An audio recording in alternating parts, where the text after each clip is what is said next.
Drop it on the random. What up, y'all? Welcome to another episode of That Time in Hip Hop, a podcast about history and nostalgia, but mostly about the preservation of hip hop music and culture. I am your host, Vegas of Hip Hop Now podcast. With me, as always, the homie Tony of IntoTheDome.com. What's good, bro? Look, man, you know I've been riding bikes over the last 3 months. I'm drinking water as opposed to some nights we recorded and I had a Devil's Nectar heavy beer. Man, feeling good, man. Probably about 10 pounds lighter, man. Hey, everything is good, bro. Yeah, nothing wrong with that. I'm doing the same thing. Hold up, shit.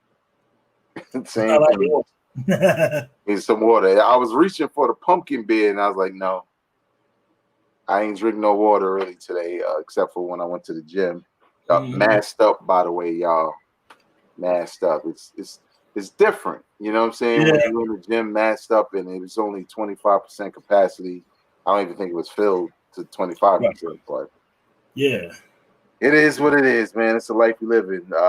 But if you're watching this podcast for the very first time, please know this is what we do here, man. We go over hip hop history. We talk about moments in hip hop, whether that involves an album, an artist, a label, a mogul, a movie, whatever it may be. We're talking about hip hop to give you the context. So I just want to clear that up because someone had asked me about, doing certain shows or whatever, and I think they got the idea that we just on a nostalgia trip, which we are as we go down memory lane, but we really here to inform you. You know what I'm saying? As you can see, we got the cassettes in the background as the props. You know what I'm saying? To do what we do. We should just make this a tradition, Toad. Just pull a random tape that just might blow people's mind. Back there. All right, man, something random right here, man. Because it is that time of hip hop. Right here is Dana Dane with Fame, 1987, produced by Herbert Lovebug. You know, I used to call Dana Dane the fake Slick Rick, but we love Dana Dane, man. So that's one for you right there, man. No doubt. And I got here Who's the Man soundtrack. Party and Bullshit on there. Party and Bullshit's on here. Jodeci, Eric Sermon, Heavy D, Buju Banton, P Rock, Seal Smooth, Mary J. Blige, House of Pain, Father MC, Crystal J. Johnson. If you're from the 90s, you heard that before. Timbo King. Yeah. Good time. It's a throwback for y'all. You know what I'm saying? Biggie Smalls, some of y'all was introduced to Biggie Smalls on that joint. Yeah. But we like to do this thing called This Month in Hip Hop. And this month in hip hop, man, oh man, we got a classic. September 24th, 1991, A Tribe Called Quest dropped their sophomore album, The Low End Theory. You already see me and Tone, like we just like we got a lot of words, but we also had a loss for words because y'all already know. Tone, when you first heard, what was your first experience hearing it? And then what were your thoughts when you heard The Low End Theory by Tribe Called Quest? Well, just real quick, Run DMC was my favorite rap group. Then it was EPMD. Then was Tribe Called Quest. When I heard the first album by Tribe, Bonita and everything, I was like, okay, I'm starting to love these guys. Let's see where it goes. And then one day I'm watching videos, man. I saw Check the Rhyme video. And I was like, oh my God, this sounds like the perfect rap song. It's called Check the Rhyme. I mean, how much more hip hop can it get? So I'm like, okay, all right, I love this song. Okay, I'm ready to hear that album. And then I heard the Jazz. And I was like, come on, man. They 2 for 2. Yeah. Then I heard Scenario. And I was like, I saw the video. Around that time, I got the album, and I never forget putting the tape in, and that damn Excursions came on. Back in the day when I was a teenager, before I had status and before I had a pager, you can find an abstract listening to hip hop and pop. Oh my! And I heard that rhyme, and I was like, "Oh boy, it's starting off." And then that bass line, came in. Yeah, and, I mean, that's probably at that time. I remember thinking, "This the best intro to an album I ever heard." Then it goes into all the butter and all that stuff, and I was just like, you know how you get in the song. And I'm like, damn, there's no bad song. You know what I'm saying? You even had Diamond D and the Brand Nubians on there, man. You know, you had Busta Rhymes and Leaders New School, and Busta totally destroyed Scenario, making it probably one of the top 5 posse cuts in hip hop history.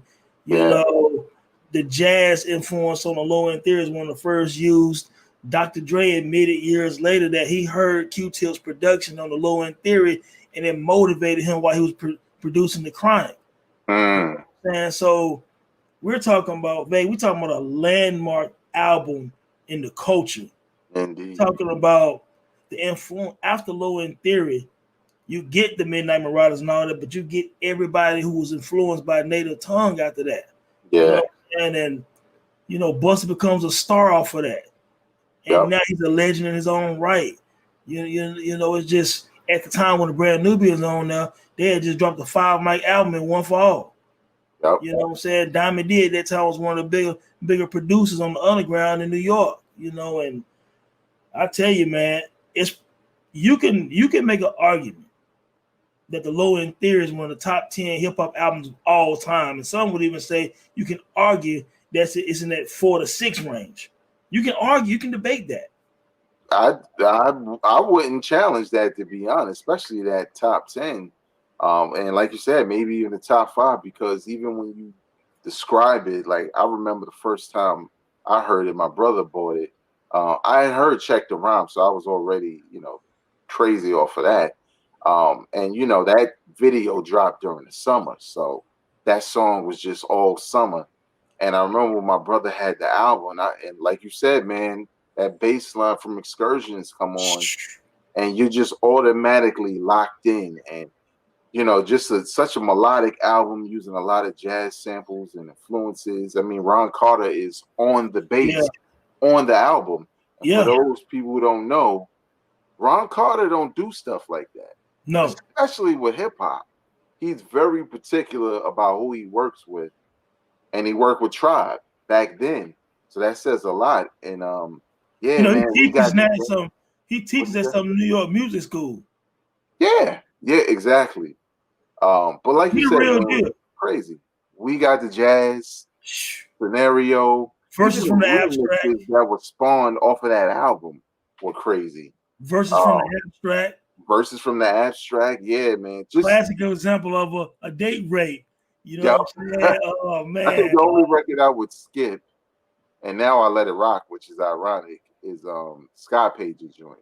Yeah, that was the one. If I'm ranking the songs, that would have been, that's the last song, you know what I'm saying? But it fit the lyrics and just the vibe of the song fit what Tribe was, you know, their vibe, you know what I'm saying? It fit the way they kind of look at hip hop and communication and stuff like that. So it makes sense, you know, going back, looking, you know, listen to it now. Yeah, it does. And I think that's why, like, now I can listen to it a little bit more than I did back then, because I think back then I was just so into everything else. And it's, you know, again, I think albums like that just have that rewind value to it. You know what I'm saying? Like, as soon as Scenario goes off, especially the way it cuts off, it's easy to go right back to Excursions and take the whole trip. You know what I'm saying? And you gotta remember too, I'll be remiss, rest in peace to Phife Dawg. I'll be remiss if I didn't say that the Low End Theory is the album that really introduced us to Phife Dawg. Absolutely. Because the Low End, because People Instinctive Travels is for the most part a Q-Tip solo album. You know what I'm saying? Like with features, and Phife is like a feature, and Jerome like features on you know, like even with Bonita, their biggest song at the time, that was a Q-Tip solo song. Yeah. You know what I'm saying? So you know, when he came out with the Low End Theory, Phife bust through the door. Microphone check 1 2. What is this? You know what I'm saying? And the rest is history. You know what I'm saying? So that was the emergence. That's when Tribe Called Quest was a group. You know what I'm saying? With 2 MCs and a DJ. You know what I'm saying? With 3 MCs, but you know what I mean? 2 MCs for the most part. So yeah, man, legendary album, landmark piece of work. Still sounds fresh to this day. It still sounds great if your car got bass in it because Ron Carter was on the bass. You know what I'm saying? So let's don't get it twisted. It's one, you know, and Pete Rock, piece to Pete Rock, because he found the sample, the jazz, and pretty much gave that to Q-Tip. You know what I'm saying? Yeah. Rock beat. So there's a lot of little history behind the Low End Theory, man. You guys can, Google and some of the backdrop of it, man. But this Landmark, man, that's and Trial was my favorite group, so I was pleased. Yeah.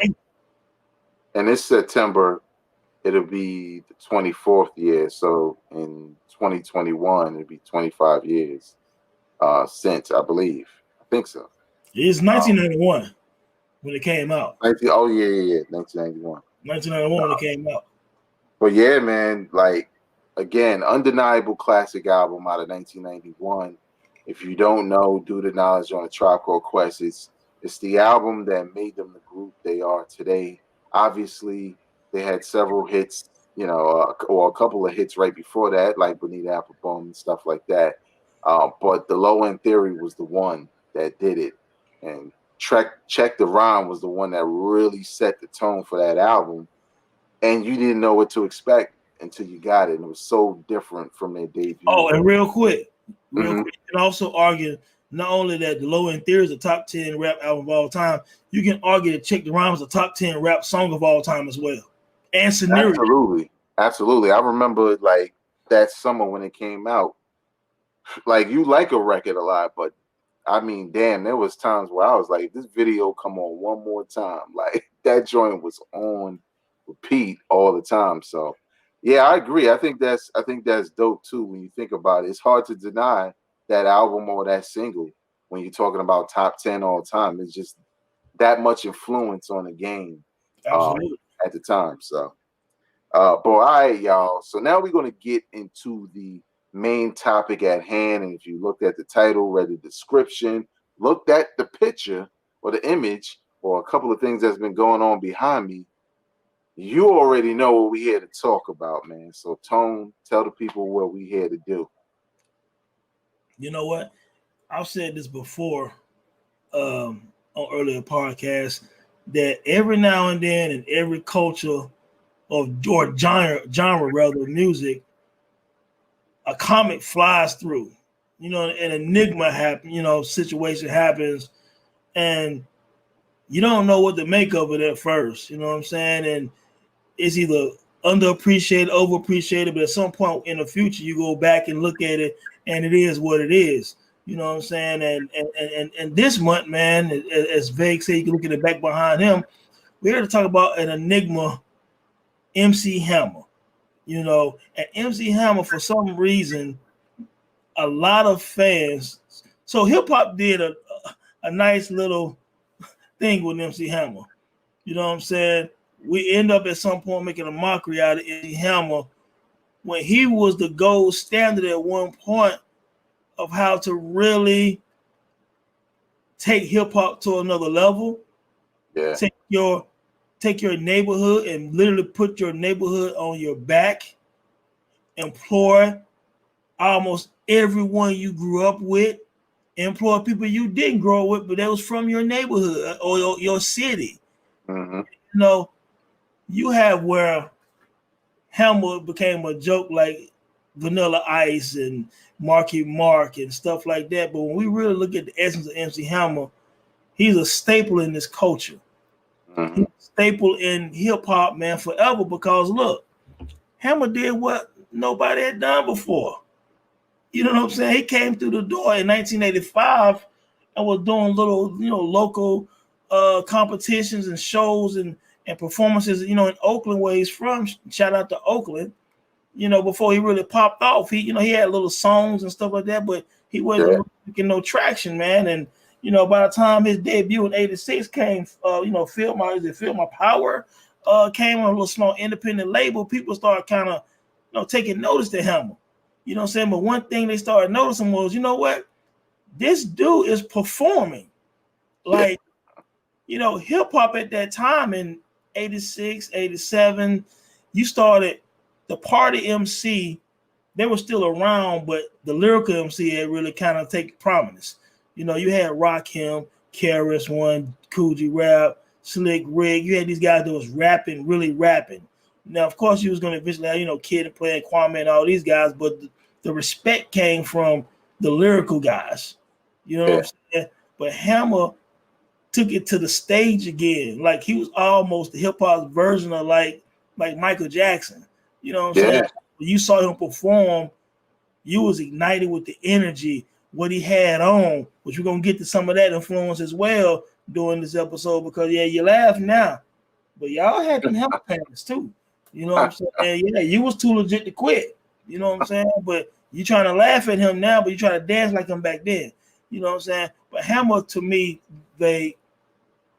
he brought showmanship to hip hop. I mean, we had that, of course, with Dougie Fresh and some of those guys. They was putting on shows, but it wasn't like MC Hammer. MC Hammer shows were like mega star shows with dancers in the background and fire, and it was like a video on stage. Yeah. You know what I'm saying? We had never seen them to that level yet with MC Hammer, man. But like I said, he came through it. I don't think people was ready for that. You know what I'm saying? We're gonna get into like several other things, man. But do you remember the first time you like saw or heard MC Hammer? Yeah, the first time I saw and heard MC Hammer was his video for They Put Me in the Mix. And I remember like the beat was hitting hard, he was rhyming hard. He was also like, obviously they were hip hop dancers back in '88. The most rappers had dancers, but this was a dude who was a rapper who also danced better than a lot of dancers. You know what I'm saying? Like a lot of times you had people like Big Daddy Kane who could hang with his dancers. Even Heavy D can kind of hang with his dancers, but Hammer was like top tier dancer. And his rhymes was hard. He had a kind of like a husky and deep voice. So the rhymes came out harder, and his sound was probably more like closer to Run DMC. You know what I'm saying? But he was a little bit more than Run DMC, like you said. He was a showman. And he kind of exuded that not only in his lyrics and his delivery, but also his movements. And I just remember looking like, damn, I like that record. You know what I'm saying? I like that record. Put me in the mix. So put me in the mix. Your first song. My first song was Let's Get It Started. Yeah. Because we talking about then that's the album. That's the 1988 album. Yeah. Because the 1986 album kind of got overlooked. Like I said, it was kind of a local album or independent label, and I think he was on EMI when Let's Get It Started came out. It went a few times platinum. So that's really when he really started to find himself, man, because he had Pump It Up, and of course he had Turn This Mother Out. And I remember seeing that video. That was the second song I heard from MC Hammer, Turn This Mother Out. And I'm gonna tell you, that video, man, it was hard, man. You know what I'm saying? Like, it was exciting. It was energetic, and I was like, damn, Hammer, this dude Hammer, man, like it's fun to listen to. You know what I'm saying? It was fun to listen to, man. And then you start seeing that his videos were like concerts. It's like he would record a lot of concerts and stuff like that. And then when he was touring, by the time this second album came out, which is his debut on a major label, his concerts sold out everywhere. He was. You look at the, like you said, Put Me in the Mix, Turn This Mother Out, Pump It Up, Let's Get It Started. I mean, this guy was, he went 2 times platinum on his debut album, man. And that's when you had to pay attention. Yeah, and you know what? I think you mentioned this, but what people need to realize is, especially because it happens, it's more common now than anything. But back then, Hammer kind of brokered his own deal through his independent success. Yeah. You know what I'm saying? In his neighborhoods. You know what I'm saying? He became such a commodity off of what he built, you know what I'm saying, by being in the neighborhood and doing the independent thing, that it got him his deal with I believe Capitol. I think it was Capitol Records. For that album, for Let's Get It Started. So, you talking about, like Tone said, you talking about what, 86 maybe 85, maybe earlier, who knows? When he started, but 88 was Let's Get It Started. When it dropped. Dropped. But that's when he became, you 2 times platinum, you're pretty much a star in hip hop at the time. He was a star. He had great concerts. He had, his name was ringing at the time because he had like four videos out from that album. But what happened 2 years later is what changed hip hop forever. You know, Yeah, man. what happened 2 years later was a meteorite hit the earth. Yeah. You know, when MC Hammer dropped Please Hammer Don't Hurt Him in 1990, listen what I'm saying, y'all. Rap music was never the same again. This guy sold 10 million records. Diamond in 1990. In Before it was Diamond. In 1990, MC Hammer sold 10 million records. Understand this feat has only happened 2 or 3 other times in the last 30 years. Mm-hmm. It's only happened 2 or 3 other times, people. Biggie's Life After Death, 50 Cent's Get Rich, maybe an Eminem album. Yeah, Eminem. Look it up. One of him. Nelly, I think, went 9 million with Country Grammar. Mm-hmm. But outside of that, you're talking about MC Hammer did something that's only happened you can put on one hand. Yeah. He totally changed the game. He totally changed the way people looked at, okay, I want that type of success. I want those numbers. I want those concerts to be sold out. You know, a lot of artists started to pick up their performances. After Hammer, you had the way Kid and Play, Kwame, Heavy D and the Boys, Big Daddy Kane with Scoop and Scrap Lover. All of these guys took their dancing up to another level because Hammer had raised the bar to the point that he challenged Michael Jackson to a dance-off. It wasn't a game with MC Hammer. You know what I'm saying? He turns around, he does, you know, You Can't Touch This becomes one of the biggest, most notarized songs in the history of hip-hop. Mm-hmm. Still to this day, maybe not in our hood clubs, but you go to karaoke somewhere, anywhere in this world, somebody, You Can't Touch This. If you go to a lot of mixed clubs or mixed cultures all over the globe, you will hear You Can't Touch This. Yeah. It's one of the most recognized songs in music. You know what I mean? That's just what it is. Do you have Pray? Here Comes the Hammer, all of this stuff. So we're talking about a diamond album, man. And after that, another thing vague that he set the stage for is, yo, man, MC Hammer had a cartoon. Yep. MC Hammer had toys. MC Hammer had like signature pants that people wore, the baggy Hammer pants. You know, the girls wore the Oaktown 357 gear from his female group from Oakland. You know what I'm saying? Like, yo, people had dance-offs because of MC Hammer. You know what I'm saying? You have a cartoon, man. Come on. He had a cartoon. And that's the thing, too. Like you said, with him raising the bar, it put pressure on a lot of MCs, a lot of rappers, a lot of rap artists, I should say, who looked at it as selling out, as being commercial. Because they at that point, you know, like you said, no one in hip hop ever at that point went diamond, let alone you were lucky if you were going platinum. Platinum was reserved for a few, maybe Beastie Boys, Run DMC, maybe. Most rappers around that time they were barely touching gold. You know what I'm saying? And just for perspective, to your point, Vay, a lot of people don't understand this. So let me say this. For a lot of you hip hop heads that's listening to this podcast, when you think of Rakim, KRS-One and BDP, you know, all these guys, go look at their record sales. Most of those guys, those classic legendary albums that we talk about and romanticize about on social media, they sold 500,000 copies at best. A lot of them. It was gold. Yeah. EPMD did a great job. They had like 3 or 4 gold albums. Yeah. Business, Unfinished Business. These are gold albums. You know what I'm saying? I think maybe Great Adventures of Slick Rick might eventually went platinum, but most of the albums sold gold.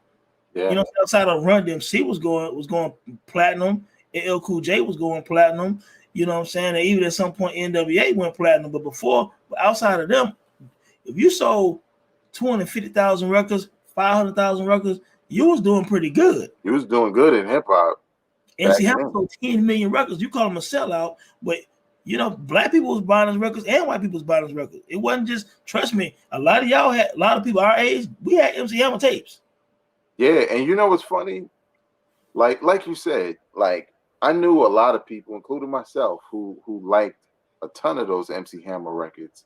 And even like I know back in Brooklyn or New York in general, around that time, around that 88, 89, or 90, around that time, they used to like have all these shops that would make shirts, you know, saying whatever was popular, Simpsons, whatever on your shirt. Mad people had can't touch this shirts. Oh my Like God. mad people had those shirts back then. And it was funny. I think what struck me as a hip hop fan, I didn't realize it until rappers started dissing Hammer for that. Like, for example, obviously, for most old heads, you think of the Gas Face and you think of Third Third base. Base saying Yeah. stuff. But also, I think back to, you know, my favorite album of all time, Death Certificate, the song True to the Game, where Ice Cube is basically talking about Hammer. You know what I'm saying? Talking about, you know, used to be hardcore hip hop. And look at yourself, boy, you done flip flop, giving away to the mainstream. Don't you know they ain't down with the team? So it was like, he said, what he said, they just send their boss over, put a bug in your ear, and now you cross over on MTV, but they don't care. They'll have a new nigga next year. Like, You know what? stuff like that was just kind of hitting me different because I was like, well, everybody likes Hammer, but Tone, why were the rappers acting like that though? You know what? Hammer visually didn't fit what hip hop was turning into. By the time Please Hammer Don't Hurt 'Em came out, and obviously it still was a diamond album, hip hop looked different. You know what I'm saying? You had the golden era was still going on strong. So you talking about 1990? You talking about you talking about America's Most Wanted, Ice Cube. You know what I'm saying? You talking about Public Enemy is still large on the East Coast and around the world still. With Takes a Nation was still popping 2 years after they came out because singles from It Takes a Nation was still coming out in 1989, 90. You know, so even though the album came out like 88, so you had the emergence of EPMD and all these guys. So these guys, they had the gold chains. They look different. Then you have Hammer with the baggy pants on, the performances and his rhyme style. Even though he had his own flow and voice and all of that stuff, he didn't rap like your typical New York rappers, even West Coast rappers. Yeah. You know what I'm saying? So he didn't sound like he didn't sound like Ice Cube and MC Ren. None of those guys. He didn't sound like the DOC. He didn't sound like Scarface. He didn't sound like nobody from New York. So, the South hadn't popped off yet. So it was either you sound like somebody from Compton or you sound like somebody from Brooklyn. And he didn't sound like neither. You know what I'm saying? And so he became, for whatever reason, and maybe Hammer did overextend himself to a degree, but you know what? I won't even really say that with too much conviction because Hammer did everything he can to monetize his situation because he is the definition of keeping it real. He is the definition of, dude, I'm gonna take 50 people on tour with me. You know what I'm saying? I'm all these people I grew up with and played baseball with because he's a baseball guy, and all these hood guys that I know, and all my brother's gonna be my manager, all my homegirls gonna be Oaktown 357. I'm feeding all these people, I'm taking care of all these families, and we fast forward, we know at some point that came at the bite Hammer, but his good heart and him being a real dude for real, he was trying to feed people, man. So he was trying to monetize as best he could, and he was before his time because everything he was doing, all these rappers, Puffies and Master P's and all these guys, they end up doing what he was doing 6-7 years later. Yeah, look, when you look at a video like Make Him Say, that's a Hammer video through and through. You know what I'm saying? Just everything that's happening in the video. Like one thing I was thinking about, like trying to think why would rappers like you said, he didn't sound like anyone, and didn't look like their typical rapper either. Especially with how much he would dance. But do you think it's because when Hammer came out in '88, like I went back and listened to Let's Get It Started, and it's clear that there's a switch in how he rhymes and how the music sounds on that album, which was '88 versus the '90 album. The '90 album sound like he ratcheted everything up for the stage purposely. You know what I'm saying?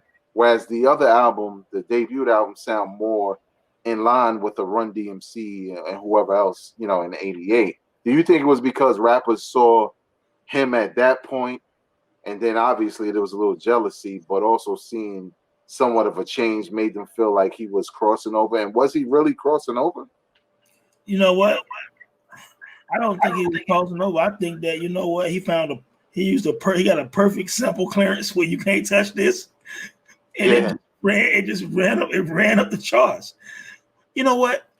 I laugh when people say, you know, sell out or so and so's on the radio or you got this kind of success. No, every artist, what are you making music for? I understand you love it. I get it. I understand the culture and all this stuff, but you know what? You got to eat. So you want a success. You're going to tell me any MC don't want to hear their song on the radio? Or if them and their friends in the club and their song pop off in the club and they can sit back and have a drink and look at everybody dancing to their song, you don't aspire for that? What are you talking about? You know what I'm saying? Hammer success should have been a good thing, but I do believe people were like, that shit whack. Why is he selling all these records? You know what I'm saying? Some of that's hating. You know what I'm saying? On some real, some of that was jealousy. Some of that was, laziness, because you know what? Step your game up. Step your performances up. Jay-Z said years later, one of the best things happened to him was when they did the Hard Knock Life tour and DMX was on tour, because DMX forced him to look at the way he was performing and put more into his show. So you're supposed to take something from people instead of dissing them. You know what I'm saying? Instead of dissing him, you should have been looking at what he was doing and find out how you can find your own niche of making yourself a better performer. And I believe that there was quite a few people who looked at him and silently thanked him, like, you know what? Thank you. I know what I need to do now to work harder for my stage show to be better. Because MC Hammer's stage show was flawless. You know what I'm saying? Yeah. And you know what? I think one thing that contributed to the image of someone like Hammer being looked at as a sellout is this man right here. He bit his whole style.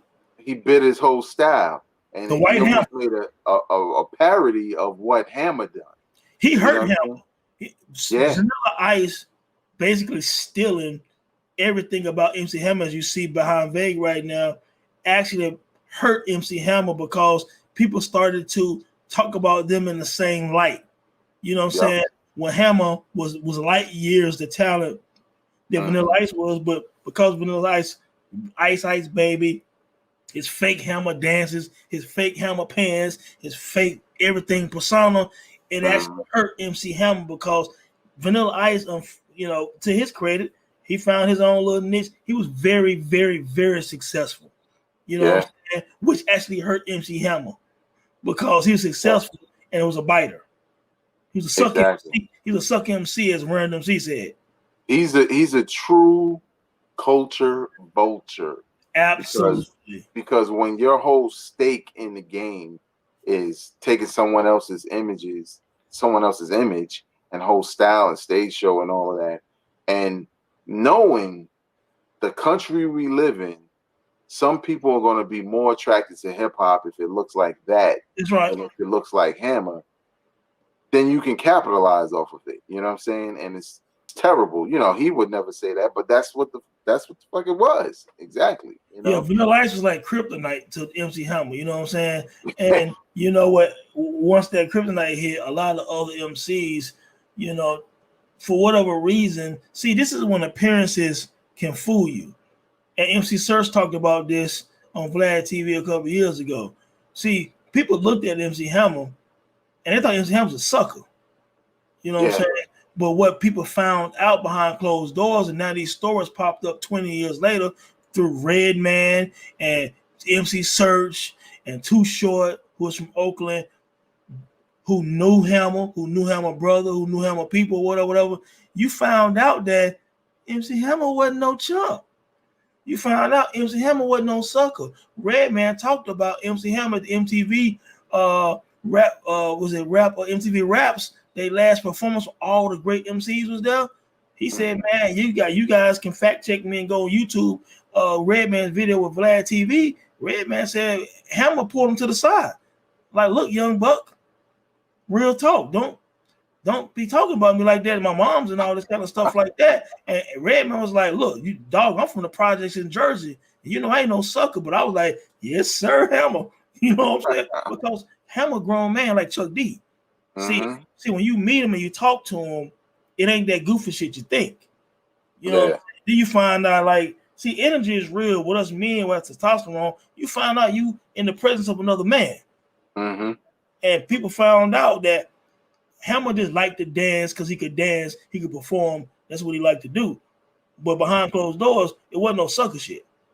And look, his name was MC Hammer for a reason. Like, before people started to clown image of him, the pants and all of that, that name was a hardcore name, honestly. You know what I'm saying? It's just that it got to a point where, other rappers' jealousy kind of turned it some way. Now, Tone, he follows it up the very same, the next year, 1991, with the Too Legit to Quit album, which I felt like even that title was an answer to all his detractors. When that dropped, what was your thoughts on him? And obviously, he was large. Cartoon was popping and all that. I mean, I think that, again, you talking about back to back to back. He was showing that, hey, this ain't no fluke. Hey, I'm consistent. I'm still putting out good music that people appreciate. I know some of y'all, I guess, hip-hop purists might not like what I'm doing, but what I'm doing is working. I'm still touring the world. I'm still feeding all of my people. I'm still making good music. You know what I'm saying? So I think he was still showing like, hey, y'all can see what you want to. I'm still successful, and it's working for me. He goes 3 times platinum after his Diamond album. So you see what I'm saying? He goes double platinum with his debut on a major record label. He goes diamond on his second album. And then he turns around when you're thinking, okay, Ice Cube done dissed him on, you know what I'm saying, American Most Wanted, Third Base done dissed him. People kind of like trying to play him and stuff like that. And I still come out and sell 3 million records on y'all. You know what I'm saying? Still go back to the top of the charts. Then with Too Legit to Quit, Adams Grew, Do Not Pass Me By, This Is the Way We Roll. He still had dope videos. He still was killing it on stage. So he was just letting you know, like, hey, now, of course, this was his last big hurrah. He still had some success after this album, but this is his last big platinum album. But at the end of the day, that's 15 million records sold in 3 albums. 15 million. Now, hey, go back to all these great MCs. Hammer also, he's still one of the top selling hip hop artists in the history of when people used to go to the store and buy your record. Yeah. He's one of the biggest, most successful rappers. Again, people thinking rap is only some miracle, lyrical, what a spiritual. That ain't just hip hop, people. Every MC don't rap like that, which is perfectly fine. You know what I'm saying? Hammer is an MC. He's a performer. He's a master of ceremony. And in 3 albums, he sold 15 million records. A lot of y'all favorites didn't do that. You know what I'm saying? So, dog, back to back to back, the dude was on fire. You know what I'm saying? And unfortunately, success also breeds, like you said, envy. It breeds somebody. People get tired of your success. Yeah. So they find a way to minimize what you're doing. And another thing happened, of course, just like any genre of music, anything in life, at some point, new eras happen. Yep. The sound changed, the landscape changed. 1991, what happens? Well, he sells his 3 million records, but a year after that, Dr. Dre's The Chronic dropped. Yep. Rap is never the same again after that. So because The Chronic introduced Snoop Dogg. So now you have a Death Row run, and we're gonna talk about this Death Row affiliation. Now you have The Chronic, Doggy Style, and this whole movement on the West Coast because again, MC8 is still large, DJ Quick. These guys are coming into prominence now. You know what I'm saying? Short is still doing this thing, E40, the Souls of Mischief, the Far Side, so the sound of West Coast changes, and even though he's an Oakland guy, the sound of the whole coast has changed. And when that coast sound changed, New York had to up their ante with the Nas's, the Bigs, the Tribes, and the Wu-Tang and Black Moon and all that, because now they got to compete with the success of Dr. Dre. You know what I'm saying? So at that point, Hammer, he had his moment. Everything started to snow dive because the sound and the whole vibe and the landscape got more aggressive. You know what I'm saying? So the party MC was starting to end at that point, at some point in the early 90s when it got to 92, 93 and stuff like that. Hammer was kind of a thing of the past to a degree in terms of his major success. And you had lyricists who were on the top of the charts, and nobody was dancing anymore. Outside of maybe Heavy D was still getting success. He had a big comeback with success. But outside of that, your guys like your Dana Dang, I mean not Dana Dang, excuse me, your Kwame's and Kid Play album, their Father MC, all them, their time had passed. Yeah, when you think about it, that's true, because that window of time, like you said, and even those artists you named, you think about that window of time where a lot of people danced, you know what I'm saying, to hip hop. You know what I'm saying? Obviously, there was some harder records that came out, but people danced, and that was the whole energy. And you know, albums like The Chronic slowed that down. That whole West Coast gangster, you know, coming back but being funky, kind of, you know, G-Funk era, that kind of slowed things down. And then, like you said, same thing on the East Coast. You had, before that, you had Tribe and De La and UMCs. You had that same kind of fun energy in the early 90s. But then once you got the Nas and the Wu and the Black Moon and Biggie and all that, that slowed the East Coast down. So when you seeing somebody like Hammer, you know what I'm saying, you like, that's the past. You know what? And the final nail in the coffin, since we own this 1994 era, was his 1994 album, The Funky Headhunter. That was it, because he had that atrocious video, Pumps in the Bump. And you know, you're talking about this is excuse me, like spring 1994. Pumps in a Bump comes out. People thinking he has a sock in his. Look, people just would start clowning Hammer. He was doing the little Pumps in the Bump dance. And this is 1994 when Wu-Tang is already global now. Nas singles have dropped, and he's 2 months from Illmatic dropping in April of that year. You got Biggie got singles out. He's gonna drop later that year. You got, you know, Snoop Dogg and Dr. Dre still doing their things, and it was just like, oh my God, Hammer, you just didn't move with the time at all, and it really, that was the final draw, and it destroyed Hammer. Unfortunately, to the mainstream, to the masses, but we still can't overlook what he did before that. But unfortunately, the image is, at the end of the day, is like a boxer who, it's like when Sugar Ray Leonard lost to Terry Norris and Camacho. It's like, Sugar Ray, you should have retired already, man. Just you would have killed these guys, you know, if you had. So Hammer stayed in the game too long, and I think that he didn't want to bow out gracefully or try to update his sound. And the way he rapped, he really couldn't adjust to the mid 90s anyway. It's just you're not going to be able to do it. Yeah, it was way too different for his flow. And like you said, like I remember the first time I even saw the whole Funky Headhunter thing, and it just kind of turned me off because it felt like, you know, like the image was more so trying to say, oh, you know, rap is harder now, so, you know, put some shades on with the Scully this time and wear all black, Hammer. And I don't think he needed to do that, you know what I'm saying, to be honest, because of how we know him, you know what I'm saying? Yeah. But like you said, what could he do? You know what I'm saying? Like, what could he do? What he's good at wasn't it anymore. Yeah, which was weird, babe, because this is 94. So he drops an album Inside Out like 95, and it's more of a pop Christian kind of album, whatever. It's kind of like, you know, he's not rapping hard anymore. But which was funny was around this time right here is when you start seeing them popping up at all the Death Row functions. Yeah. And I think it threw everybody for a loop, because I remember flashing back to these days. I'm in college, and I remember seeing a picture of Suge Knight and in a magazine. It was Suge, Snoop, Tupac, and MC Hammer, and they all had suits on. And I was like, Suge, Snoop, Pac, is that Hammer? I didn't get it then because when we were younger. I didn't understand that all these guys on the West Coast, you know, people in pop culture were laughing about MC Hammer, but they knew about Hammer. Hammer wasn't no clown to them.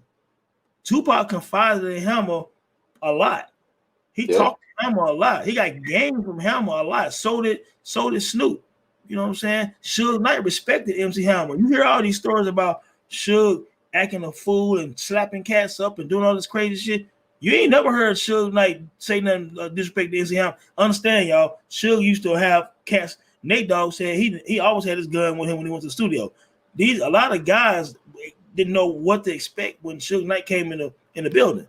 You know what I'm saying? Like that he was smacking people up a little bit. Look, bro, you never heard no story about nobody from Death Row or nobody in general saying nothing crazy about MC Hammer. That's not a fluke, y'all. Yeah, and like to draw another comparison to Vanilla Ice, you ain't never heard no stories about Hammer being held over no balcony by his ankles. Look, to come out of a contract. Too Short said because Too Short had an issue with Hammer people before. You know, Short got a lot of people in the street they know, and he admitted again. You can fact check this on YouTube with Vlad or whoever. He said that look, Hammer, it's like that. He said Hammer and his people. He said very well known. You know what I'm saying? Very well known. I mean, Hammer ain't the one you're gonna just think it's gonna be sweet. You know what I'm saying? Mm-hmm. So again, Hammer and Pocket built a very strong bond. They even got a couple tracks together. A lot of people you can look up. And when Pop passed, Hammer was at the hospital. You know what I'm saying? Hammer is a very loyal person. If he rocked with you, he would give you the shirt off his back. Literally, he did that before. It cost him a fortune before. People played Hammer and called him a fool. No, Hammer was just he misunderstood his finances, but his heart was in the right place. This man changed a lot of lives, y'all. A lot of your favorite rappers ain't changed nobody's lives. They hoard everything themselves. You know what I'm saying? MC Hammer tried to change Oakland. He tried to take all of Oakland on tour with him. He put people in houses. He took care of people's families. He fed people, man. You know what I'm saying? Hammer's a real dude. I'm glad we're doing this show because a lot of these cats out here don't truly understand the story of MC Hammer. Yeah, he's a trendsetter in a lot of ways, especially on the business side. You know what I'm saying? A lot of accolades that we give to younger artists for, landing deals, accolades that we give to, people like Jay-Z or whatever, or just a number of artists who were able to take their fame and stardom from rapping and turn it into, endorsements and products. Hammer, he was doing that at a time where not many rappers were doing it. You can count on one hand who was doing that on that level. I think one thing that, unfortunately for Hammer, once he hit 10 million, went diamond on that album, obviously from a hip hop standpoint, he kind of became like a laughingstock. But it's almost as if it's carried throughout his career when people think of MC Hammer, because it went from I'm not that kind of rapper to Jay-Z saying, he ain't going to blow money like Hammer did. It became about Hammer blowing his finances. Why do you think, like, for one, does MC Hammer make the Hip Hop Hall of Fame? And two, why do you think that the hip hop game still, after all these years, don't really respect MC Hammer? Okay, so like I told people before on other podcasts, yes, MC Hammer is absolutely in the Hip Hop Hall of Fame. He's a trendsetter. Mm-hmm. You know what I'm saying? Like, how is he not when this man went diamond first? He changed the landscape of performances in hip hop, period. He has the singles. He has the success. No, he don't rap like Kool G rap. It doesn't matter. Mm-hmm. What he did at the height of his power has only been done 3 or 4 times in the history of the culture. It's like asking if Moses Malone should be in the NBA Hall of Fame when he like the second or third best rebounder ever to a degree. There's certain questions. Yes, Hammer's absolutely in that, but the reason why Hammer got this is he became so successful and so accessible that he almost became a character of himself. Mm. You know what I'm saying? So his own success ended up being, a thorn in his side. You know what I'm saying? Also, the success of Vanilla Ice didn't help. Also, his image didn't look like how hip hop looked. You know what I'm saying? So being in Oakland in '88, well, NWA had all black and baseball caps on. You know what I'm saying? So he didn't look like none of the NWA. He didn't look like DJ Quick. He didn't look like you know what I'm saying? MC8 and all these guys. And then he didn't look like nobody from the East Coast. So he kind of got lost in how he dressed and how he carried himself. You know what I'm saying? That kind of hurt him at some point. And it's unfortunate. You know what I'm saying? And then of course when Jay-Z on So Appalled said something about he can lose 30 million and it won't hurt him like it hurt Hammer. You know what I'm saying? And, of course, then they had a war of words, as far as that. And Hammer made a little video dissing Jay-Z and all that stuff like that. And, and again, I like Hammer, but, obviously we're talking about the mid-2000s, so he's still rapping like Curtis Blow almost. So people kind of laughed at him and laughed him off and like, that's just Hammer, man, just come on, Hammer, this Jay-Z, man. You know what I'm saying? So it's kind of like, again, he wasn't one of the ones like an LL who can move through eras with potency. You know what I'm saying? Everyone can't do that. That takes a special artist in terms of like that kind of skill. And, so people kind of laughed him off. And, Jay got a sarcastic way of sunning you, you know what I'm saying? And then kind of blowing you off. And that happened. And that was after that, man, unfortunately, he's not looked at with the respect that he should get.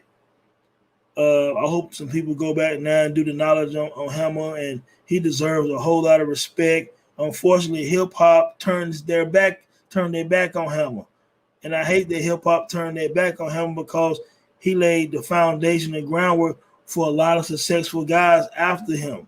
You know what I'm saying? But unfortunately, he's one of those few people that actually did a lot for the culture and for his community. And for whatever reason, man, some of the reasons we said, some of my I'll never understand, the hip-hop community kind of turned their back on MC Hammer, man. It's very unfortunate, man. I don't get it, man.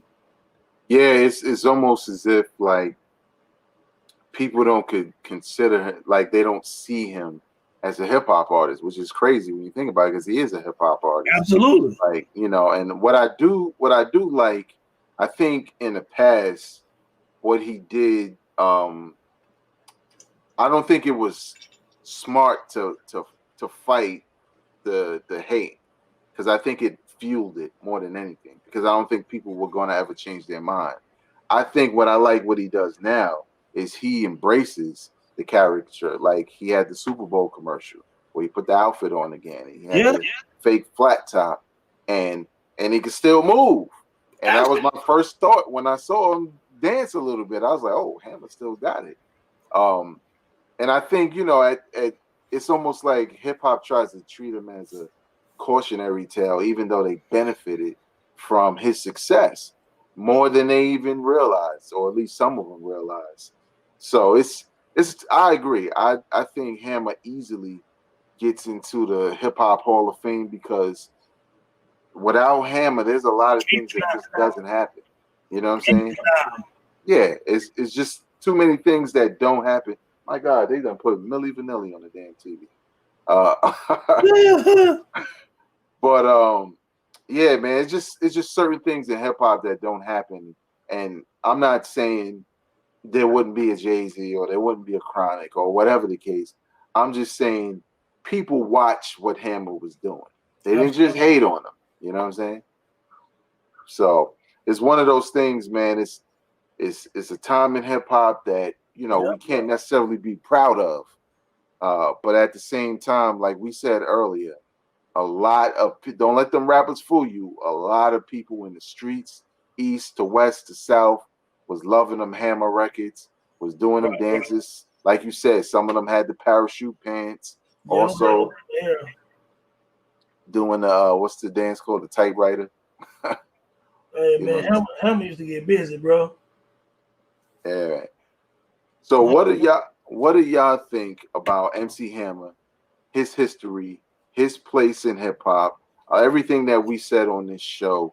Were you one of the people back then who was just anti MC Hammer? You didn't like any of the records? You didn't like him at all? You was just straight the purest hip hop fan of them all? Leave your comments in the comment section below. Mhm. Let us know what you think about that. I think I'm going to buy that album, to be honest. I was listening to some of it and I was like, you know what? I need to hear this more. You know, give me some variety. You know what I'm saying? But we like to get into a segment we call, you know, as far as recommending a hip hop album or mixtape or whatever you should go back and listen to. My recommendation this month is the debut solo album from Wyclef presents The Carnival featuring the Refugee All Stars out of the year 1997.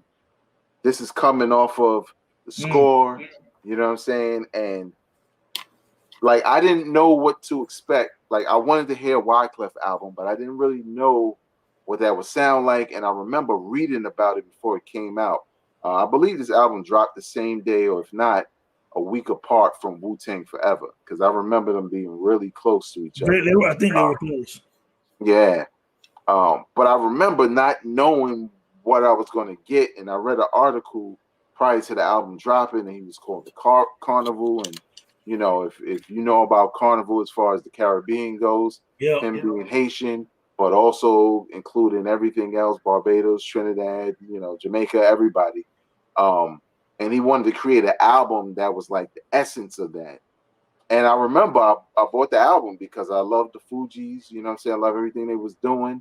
I was pretty sure, you know, Fugees will also pop up on this album. And Tone, man, when I hit play, I just wasn't ready, man. This is a fantastic album that a lot of people like don't even bring up, like it never came out.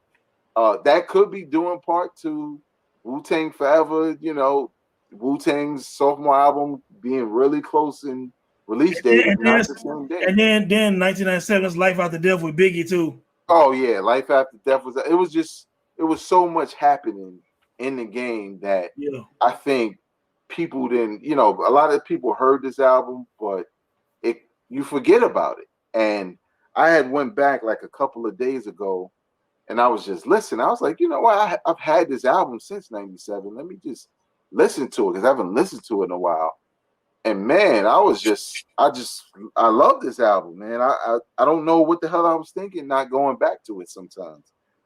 Some of my favorite joints on here, Bubble Goose. Yes. To All the Girls, Guantanamera. I love Going to November. We Trying to Stay Alive. I always used to say, yo, somebody needs to sample that, put some bars on it, and man, they killed that shit, especially Wyclef. The way he sets it off, man. Fantastic album out of 1997. If you haven't heard it, do yourself a favor.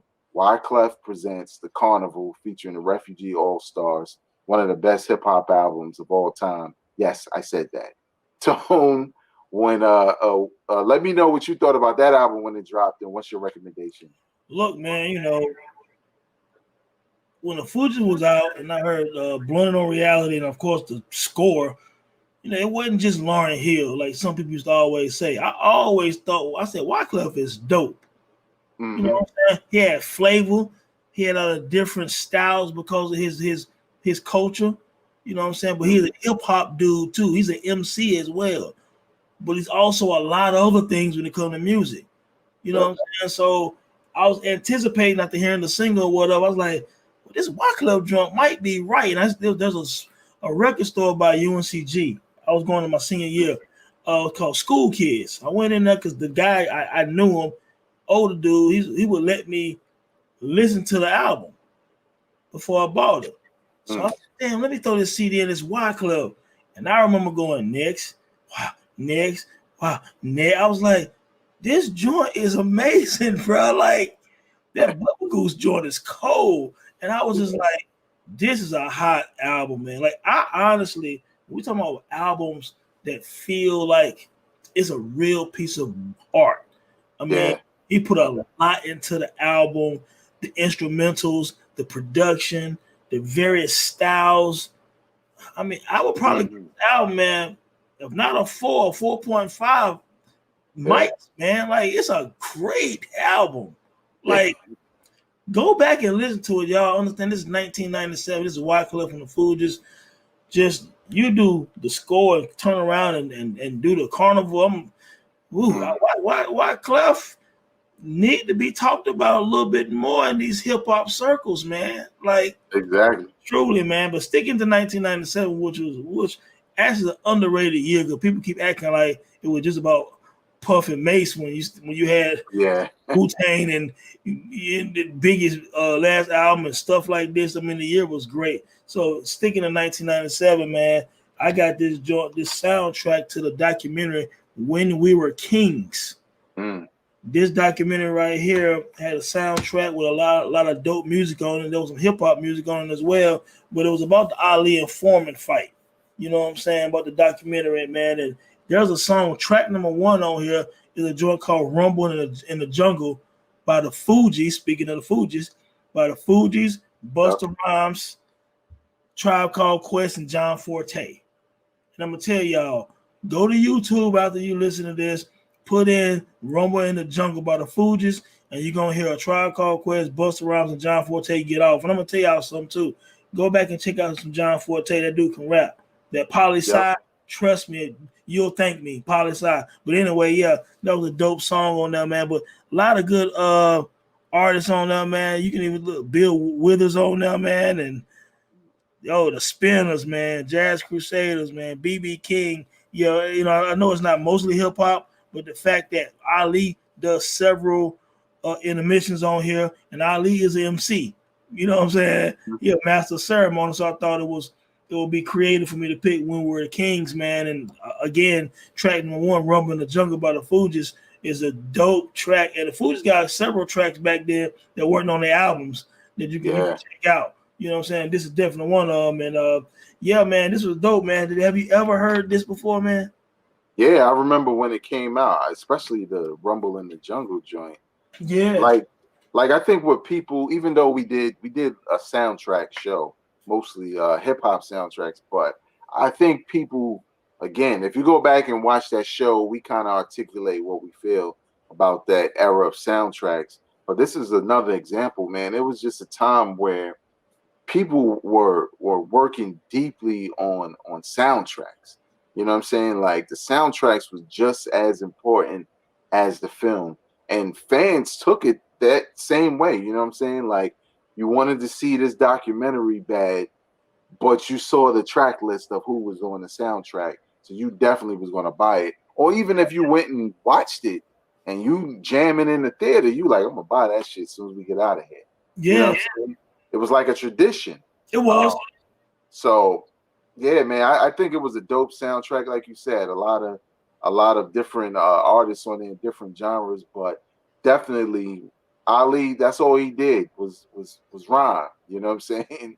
Back then. So it's kind of fitting to have him and those interludes doing that. And you know, you could do the knowledge on that documentary, Ali, the music of the time, like the Fugees at that point in time, where they were, Busta Rhymes at that point in time where he was with his career, and realize how big of a record that was. You know what I'm saying? So definitely check that out.